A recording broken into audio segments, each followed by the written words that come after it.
इस समय एलोपैथी के समर्थक और आयुर्वेद के विरोधी, योग के विरोधी, पतंजलि के विरोधी, रामदेव जी के विरोधी बड़े खुश हैं। और खुश इस बात से है कि सुप्रीम कोर्ट ने पतंजलि को फटकार लगाई है कि आप जो बीमारियों का ठीक करने का दावा करते हैं, इसका विज्ञापन देना बंद करें। सुप्रीम कोर्ट ने क्यों कहा यह बात? क्योंकि 1954 का जो ड्रग एंड मैजिक एक्ट है, जिसको नेहरू जी ने बनाया था, वो कहता है कि भाई इन 54 बीमारियों का आप ठीक करने का दावा नहीं कर सकते। नेहरू जी ने वो कानून क्यों बनाया? क्योंकि 1940 में अंग्रेजों ने कानून बनाया था ड्रग एंड मैजिक एक्ट, और अंग्रेज चाहते थे कि केवल एलोपैथी का प्रचार प्रसार हो, आयुर्वेद, योग, प्राणायाम, नेचुरोपैथी जो भारतीय चिकित्सा है वो नीचे दबी रहे, केवल जो विदेशी चिकित्सा है एलोपैथी वो ऊपर बढ़ती रहे। इसके लिए उन्होंने 1940 में कानून बनाया था। उसी को कॉपी पेस्ट किया नेहरू जी ने 1954 में, जिसको कहते हैं ड्रग एंड मैजिक एक्ट।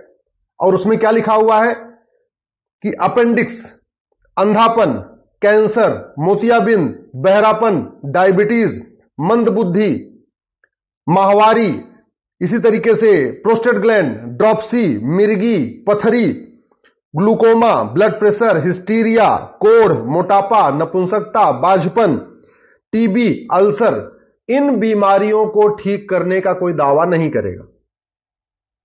अब कानून इसलिए बनाया गया था क्योंकि इन बीमारियों का इलाज एलोपैथी में था ही नहीं उस समय, लेकिन इन बीमारियों का इलाज आयुर्वेद में था। ये जो बीमारियां आपको बता रहा हूं, बाझपन, नपुंसकता, अंधापन, बहरापन, गूंगापन, माहवारी डिस्टर्ब होना, इन सभी बीमारियों का इलाज भारतीय चिकित्सा में था, लेकिन एलोपैथी में नहीं था। इसलिए अंग्रेजों ने कानून बना दिया कि इन बीमारियों के बारे में कोई प्रचार कर ही नहीं पाएगा। एलोपैथी में था नहीं। अंग्रेजों को पता था कि महर्षि चरक ने इन बीमारियों का इलाज लिखा हुआ है, महर्षि सुश्रुत इन बीमारियों का इलाज कर चुके हैं, महर्षि वाग्भट ने इन बीमारियों का इलाज बताया है, महर्षि सारंगधर ने इन बीमारियों का इलाज बताया है, महर्षि आचार्य भाव प्रकाश ने इन बीमारियों का इलाज बताया है, लेकिन उनके एलोपैथ में इन बीमारियों का इलाज नहीं था। इसलिए सीधे सीधे उन्होंने कानून बनाया कि इन बीमारियों का इलाज, ये जो लिस्ट आपको मैंने बताया है, इसके बारे में कोई प्रचार प्रसार नहीं कर पाएगा। क्योंकि नेहरू जी को भी भारतीय चिकित्सा पद्धति से नफरत थी, उनको तो पूरी भारतीयता से ही नफरत थी। उनको भारतीय शिक्षा, भारतीय चिकित्सा, भारतीय वेशभूषा, भारतीय सोच, भारतीय भाषा, हर चीज से उनको नफरत थी। और नेहरू जी को हर विदेशी चीज पसंद थी, विदेशी स्टाइल का कपड़ा पहनना, विदेशों में कपड़ा धुलवाना। उनको तो भारत का धोबी भी नहीं पसंद था, वो तो कपड़ा भी विदेश में धुलवाते थे। विदेशी सिगरेट पीना, विदेशी स्टाइल में रहना, विदेशी महिलाओं से बात करना, विदेशी भाषा में बोलना, विदेशी किताबों को पढ़ना, ये नेहरू जी का शौक था। तो नेहरू जी ने भी जो अंग्रेजों का 1940 वाला कानून था, उसी को कॉपी पेस्ट किया 1954 में, और सीधे सीधे जो पहले था ड्रग एंड मैजिक एक्ट 1940, उसको बना दिया ड्रग एंड मैजिक एक्ट 1954। अब वो कानून आज भी चल रहा है। किसी सरकार ने उस कानून को खत्म नहीं किया, किसी ने उसको कोर्ट में नहीं चैलेंज किया, और कानून चल रहा है। तो इंडियन मेडिकल एसोसिएशन, जो एक तरीके से विदेशी चिकित्सा का ही एक रिप्रेजेंटेटिव है, इंडियन मेडिकल एसोसिएशन चाहता है कि एलोपैथी खूब फले फूले, लेकिन जो भारतीय चिकित्सा है, योग, प्राणायाम, नेचुरोपैथी, आयुर्वेद, ये हमेशा नीचे दबा रहे। इंडियन मेडिकल एसोसिएशन ने जाके कोर्ट में शिकायत किया कि साहब देखिए, ये जो 54 बीमारियां हैं, इसका रामदेव जी गारंटी के साथ इलाज कर रहे। इलाज क्यों ना करें?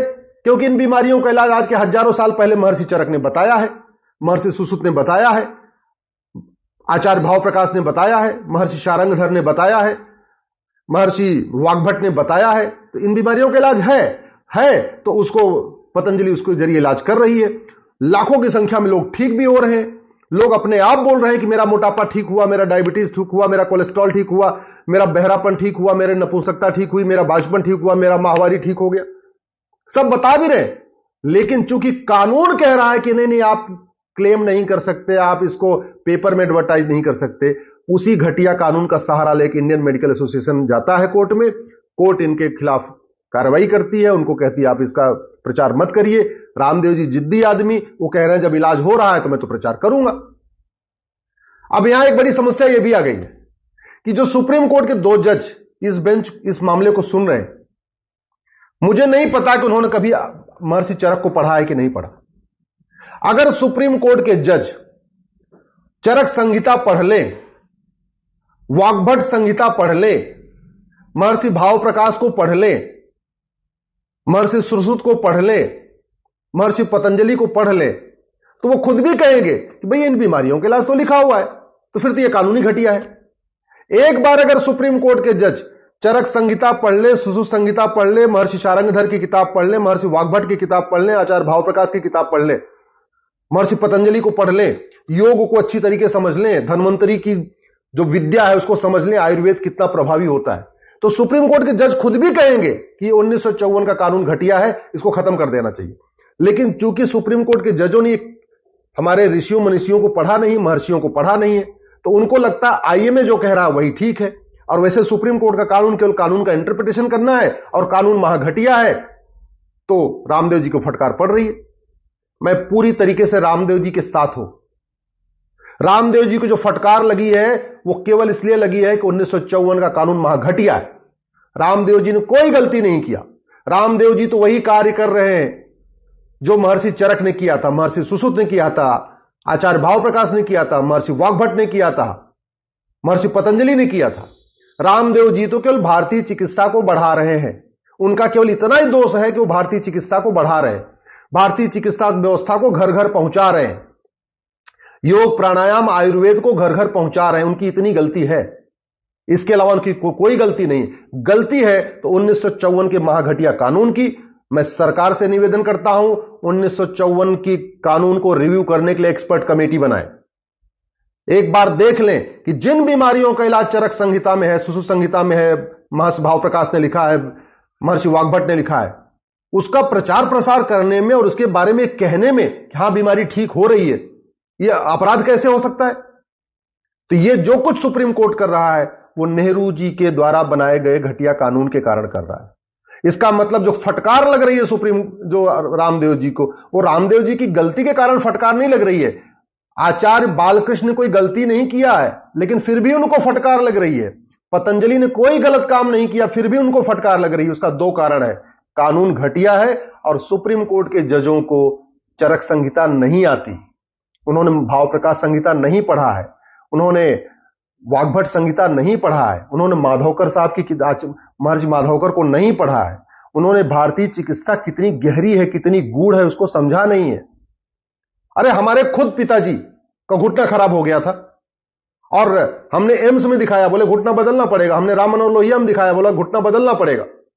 हमने एक और बड़े प्राइवेट हॉस्पिटल में दिखाया, बोले घुटना बदलना पड़ेगा। मैं अपने पिताजी को ले गया, पतंजलि ले गया, 10 दिन के अंदर घुटना फिट हो गया, घुटना भी सही हो गया, कमर भी ठीक हो गया, उनके बैकबोन में पेन थी वो भी सब सही हो गया। जहां एलोपैथी में कह रहे थे कि नहीं केवल ट्रांसप्लांट करना पड़ेगा, दूसरा कोई इलाज नहीं है, 10 दिन के अंदर पतंजलि हमारे पिताजी ठीक होकर आ गए, आराम से घूम रहे। ऐसे कितने केसेस हैं, मैंने खुद अपनी आंखों से देखा है पतंजलि में कैंसर का इलाज होते हुए, बाजपन का इलाज होते हुए। लोग आके बताते हैं कि उनका बाजपन ठीक हो गया, नपुंसकता उनकी ठीक हो गई, कैंसर का इलाज हो रहा है। कोलेस्ट्रॉल कितने हजारों लोगों का, लाखों लोगों का ठीक हो चुका है। डायबिटीज तो पूछे नहीं, गारंटीड वहां इलाज चल रहा है। मोटापा, एलोपैथी में मोटापे का क्या इलाज है? केवल सर्जरी करना। लाखों करोड़ों लोगों का मोटापा ठीक हो चुका है, इसके बावजूद उनको फटकार लग रही है और भारतीय इस पे खुश हो रहे हैं। किस बात पे खुश हो रहे हैं कि चलो यार एक जो आदमी भारत की चिकित्सा व्यवस्था को बढ़ा रहा था, योग प्राणायाम को बढ़ा रहा था, उसको फटकार लग गई, इसी बात से खुश है। कितने दुख की बात है कि विदेशी चिकित्सा व्यवस्था इतनी हावी हो गई है, फार्मा कंपनियां इतनी यहां पे हावी हो चुकी हैं और इंडियन मेडिकल एसोसिएशन, नाम है उसका इंडियन मेडिकल एसोसिएशन, लेकिन वो इंडियन मेडिकल सिस्टम का बिल्कुल विरोधी है। मैं फिर से कह रहा हूं, ये इंडियन मेडिकल एसोसिएशन भारतीय चिकित्सा का घोर विरोधी है, योग प्राणायाम नेचुरोपैथी का विरोधी है।